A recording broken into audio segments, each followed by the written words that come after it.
મહારાષ્ટ્રના રાજકારણમાંથી અત્યારે સૌથી મોટા અને દુઃખદ સમાચાર સામે આવી રહ્યા છે. મહારાષ્ટ્રના નાયબ મુખ્યમંત્રી અને એનસીપીના દિગ્ગજ નેતા અજિત પવારનું ભયાનક વિમાન દુર્ઘટનામાં નિધન થયું છે.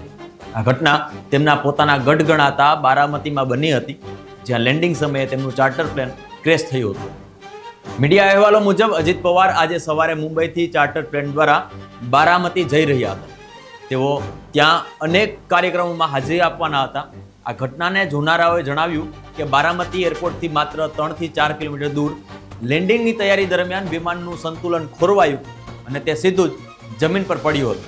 बड़ी दर्द भरी घटना है ये. हमने देखा कि एयरप्लेन जब नीचे आया था ऐसा लग रहा था उसका क्रैश हो जाएगा ऐसा हम सोच रहे थे, तभी क्रैश हो गया. हम देखे कि हमें लगा नहीं क्रैश हो गया है, लेकिन एयर ट्रैप पे उतरेगा ऐसा लगा, उतर रहा है, लेकिन क्रैप हुआ और उसके बाद स्फोट हो गया उसका जबरदस्त.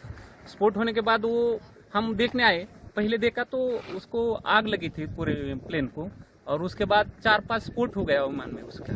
और उसके बाद बहुत लोग आ गए और उसने निकालने की कोशिश की, लेकिन बड़ी आग लगी, उसके कारण कोई मदद नहीं कर सकता. लेकिन सब आ गए. तब बाद में उसको उसमें आजिदा था. ये हमारे लिए बहुत शौक की बात में है कि हमें बता नहीं सकते हम बात में ऐसा, लेकिन हमने देखा है कि पायलट ने भी ट्राई किया होगा कि लैंडिंग करने का, लेकिन लैंडिंग हुआ नहीं है. ये बहुत शौक वाली घटना है.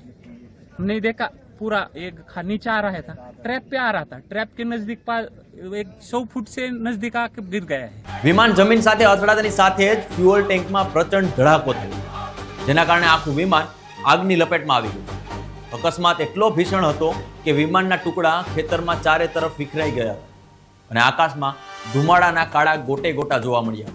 આ દુર્ઘટનામાં અજિત પવાર સહિત વિમાનમાં સવાર તમામ 6 લોકોના મોત નીપજ્યા છે. શરૂઆતમાં એવા સમાચાર હતા કે તેઓ ઘાયલ છે, પરંતુ બાદમાં સત્તાવાર રીતે તેમના નિધનની પુષ્ટિ કરવામાં આવી છે. આનાથી દેશભરમાં શોક વ્યાપી ગયો છે. ધડાકાનો અવાજ સાંભળીને આસપાસના ખેતરોમાં કામ કરતા લોકો અને સ્થાનિક તાત્કાલિક ઘટના સ્થળે દોડી આવ્યા હતા અને લોકોએ બચાવ કામગીરી માટે પ્રયાસો હાથ ધર્યા હતા, પરંતુ આગ એટલી વિકરાળ હતી કે કોઈને બચાવી જ ન શકાય. આ સમાચાર મળતા જ પવાર પરિવાર અને બારામતીમાં શોકનું મોજું ફરી વળ્યું છે.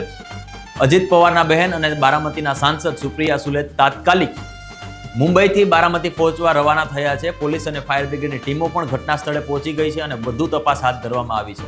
આ દુર્ઘટનાએ મહારાષ્ટ્રના રાજકારણમાં એક મોટો શૂન્યાવકાશ સર્જ્યો છે. અજિત દાદા તરીકે ઓળખાતા આ લોકપ્રિય નેતાની વિદાયથી તેમાં સમર્થકોમાં અને રાજ્યમાં ગંભીર આઘાત જોવા મળી રહ્યો છે.